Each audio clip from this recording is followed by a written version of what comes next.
Hello, everyone. Welcome for today's data lake, why data lake presentation. So, currently I work, pretty much 90% of the projects we work is all data lake. They actually have data lake and also a BI component above that, but that's what we predominantly do. I'm going to share some of the experiences, why these clients are looking at, why they are implementing these projects, what is the value they are seeing, what is the driving force, all that stuff that I've come across so far. So the agenda is, we're going to talk about, data lake, why data lake ETL is taking over, why it is important, and what is the value it's offering, some background on the architecture that we are following. What are the key capabilities and advantages of it. So those are all the things we will work, and finally we'll touch upon, from an enterprise point of view, how it's going to look. Moving on to the next. What Gartner says, we all refer to Gartner and other industry analysts on this topic. What Gartner says on this topic. So it's in a simplistic form, data lake is a collection of the enterprise data in its pristine form. So whatever its natural state it is, we take it and put it in the data lake. So that's what Gartner analysts are talking about in data lake, and that's in line with pretty much what if you Google data lake and you find it's pretty much in line with others how they look at it. There are, Nick is somebody in the Gartner. I've spoken to him. He spends an enormous amount of time in data lake, publishing articles and white papers on that. And one of the key things in the discussion it came up, and that's the quote I've put here, is that you need to, any organization, before building the data lake, they need to define what is the driving force in their organization that they want to build the data lake for. So that's something important to define, so that later on we can tie it back to the success criteria. And similarly, Roxanne, she's talking about the data warehousing practice and how the data lake can complement to that. It's not a technology; it's an architecture and a solution. So the data lake is not like a product or a database, something we bring in. It's more of an architecture, and there are multiple ways to do it. With that being said, so why data lake platform? There were a couple of very interesting points that Lenny brought up, which I want to highlight. See, data lake, many people think very large organizations with a very large volume of data, when they have multiple terabytes, and they only need data lake. Actually, that is not true. There are three things which is generally used in the big data, is the three V's: volume, velocity, and variety. I may, based on the experiences that we have seen, actually volume is one of the reasons, but that is not the biggest reason. The biggest driver is really the velocity. I use the velocity. People can understand velocity is the speed of data coming in, but actually it's another thing, it's the change. Businesses are changing so fast these days. And where the traditional BI, the big challenge is that I would consider BI is more like a production line. If we use manufacturing in an automobile industry today, so many different technologies coming with the energy and battery technology and all that stuff. You don't go and take a new idea and try to put it in the factory line where you're producing that. It's impossible. What you need to have a laboratory, R&D area, and piloting area where you go and check out all these things, and then once it's firmed up and it's more, it's a very well, we see the value, it's working, then you move to the production line. And in the BI, in the enterprise data space, we never had that. BI, I would call it as a more production line. It's already defined. You cannot do a lot of experimenting there. But with so many different data sets coming, so many varieties coming in, and the business is changing so fast. Before, that's another nice point he brought up. It's in a quarterly or a 6 month or a yearly. Now, data changes comes in organization, in business so fast. It's in more weeks. So we need an environment which is, convenient which can deal with that kind of level of changes coming in. We have an environment where we can take all these different changes coming without much time, effort, cost, and all that stuff, because that's another point. Nobody has unlimited budget. So data lake is a perfect solution for that, because it's flexible enough, and you can bring in the data, and we can experiment what's there with the data, play with it, get an idea, and then when it's solid enough, if has to be moved into an BI environment, which is similar to a production line manufacturing, we then move it there. But you don't need to wait 6 months for something to move to production line, because if you are going to move everything to production line, it's going to be very expensive, very time consuming. The business is going to be frustrated. So data lake offers that solution where we can move something, they can get their hands immediately. And it doesn't have to be huge volume, even smaller volume, but they can use the tools in the data lake and they can analyze the data. So that's the single most important point I would like to drive. You'll see my subsequent slides are just backing up that information. So with that being said, data lake is mainstream. All large organizations where they have this huge volume and variety of data coming in, pretty much they are seeing the constraints of data warehouse.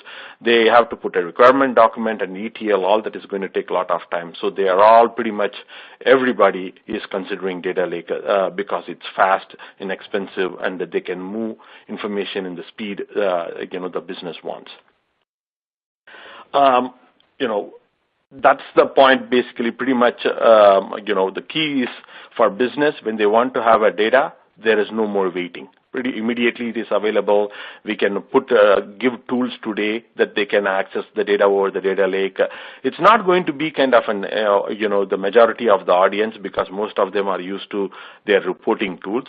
But the key people who have to make the decision, it's not going to be as simple as click of a button in the reporting. They have to do a little bit more work, but they have a way to access that data. So that is the main fundamental thing that data lake offers, which for sure cannot be offered by data warehouse, because we know what it takes to get the data into a data warehouse. So this is the main, and also retain all the data sets. Whatever data sets you can organize in the data lake, you can give a space for it, you can put the security architecture over it, and have it available for people who have the rights and the access to access that data with a minimum cost and time. And this is the main reason I think data is taking over. I don't think it's a replacement for BI or data warehouse, but it is becoming it has clearly a space in the enterprise data strategy. What are all the main uses of data lake in the implementations that we have done so far? What is that we see? We see it is an archive. It's an inexpensive active archive. It's not a passive archive, because that's something we used to talk about before. After 5 years, should I archive? After 10 years, should I archive? There is no need to archive, because it's so inexpensive. You can keep your entire history there, and the data lake can become also the staging area /ODS for all your other applications, your BI and all other applications who wants to. It can become the pub sub, the hub for the pub sub, where the enterprises can exchange the data. And, it feeds to the data warehouse. So these are all the main cases that we are seeing. And it is when I say the data archive, that is the place where for the data science. So all the data scientists will go into the data archive area, active archive, and they can do the data science. They can do their piloting, all the R&D, everything happens there. Next, what are the advantages? Some of it I already spoke. There is no need for IT involvement. The data, as long as the governance is set, the rules are set, and the space is carved out, once the data is available, immediately it can move into the data lake, so there is no latency. And then it's extremely inexpensive. We don't need to do all the ETL, all the documentation and all that stuff. So it's very, very inexpensive. And we can do ad hoc immediately. People can able to access that data. They can marry multiple data. across multiple data sets or domains in the data lake, and they can have their own workbench in the data lake. We create workbench, user workbench in the data lake, and they can massage that data and see how it looks. And if it becomes production ready, if there is value, then they can pass that to IT, and they can convert that into have that built in the BI if there is need for such a reporting solution.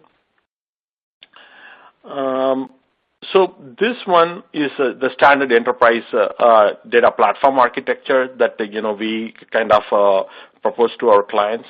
In the left, you see all the enterprise systems, various systems. It can be your ERP, external partners, point of sale, marketing data, everything. And then there are inbound APIs and all that stuff, or SFTP, through which you take the data, and then they land into the data lake, which are the green blocks. And in that green blocks in the S3 data lake, this is primarily most of the projects we build is in Amazon, so that's why I'm using the S3 data lake. We call it building lake on cloud, and these green boxes under that you see are data ponds. So one is your marketing data pond, another one is your finance accounting data pond, another one is a sales POS data pond. So you can create multiple data ponds.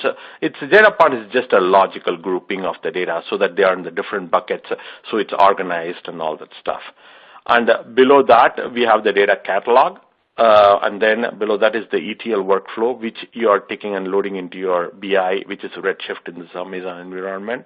And there above that you have your reporting environment. But not everything in the data lake goes into this. Whatever is needed is defined, goes into that BI and the reporting. And directly the data lake in the top you see is the Hadoop EMR environment, or you can put your Spark, Presto, all that stuff. And the data scientist in the top analyst, they can do the data wrangling on the data lake on any data they want, and they can access. They have the privileges to access it. So that's the architecture. And on the right, you would see is the outbound API. So this data lake itself becomes a ODS, or Active Data Archive, for all these other external applications where they can subscribe to this data in the data lake for other applications in the enterprise. So that's the enterprise architecture. We have, we suggest our clients, and pretty much we've been implementing for our clients. Moving on to next, the same thing, pretty much using the Amazon products in Amazon Cloud, how to build it. So it's basically exactly the same thing, various enterprise systems and data, they are all coming into your data lake. And then from there, you load it into your Redshift, and then you use all your Hadoop big data tools to do the data wrangling, data science, and all that stuff. And then you can take the data from your data lake and feed it into your other applications in the top. So exactly what I told before, but in the more AWS environment. I think, so the next one is, so what is all it is? So basically, again, to summarize the data lake architecture, it becomes your centralized data repository for the organization. Yeah, you build all your analytics portfolio on that, so all the data science. And, it can integrate and do the transformation into your reporting environment. And, history, you have a better way to manage your entire enterprise history. And, you can provide the governance also, on what can be accessed by who and all that stuff. So data lake can provide all these capabilities. And the data lake is, again, I want to reiterate, from our perspective and what we see, it's not a technology, it's an architecture, it's a solution. And there are many different technologies which you can use to build your enterprise. You can build your on-prem, you can build cloud, and within each of this, there are multiple choices and solutions available. With that, the future of data lakes, we are clearly seeing the path. Pretty much every organization will have a data lake as the foundation of their enterprise data strategy, because that's the most convenient, easy way to do it. And then the BI systems will be, there are some organizations where I've seen they think they don't need a BI, and they think, with the Hadoop big data environment, they can replace the BI. I've not seen many of them being successful. So I'm not saying data lake will replace BI, but data lake will be the foundation for BI. So I think what before we used to call enterprise data warehouse, I don't think that will be there anymore. It will be data marts. We will have an enterprise data lake, and above enterprise data lake, you will have many data marts. So that is the way we see the future of this enterprise data architecture going.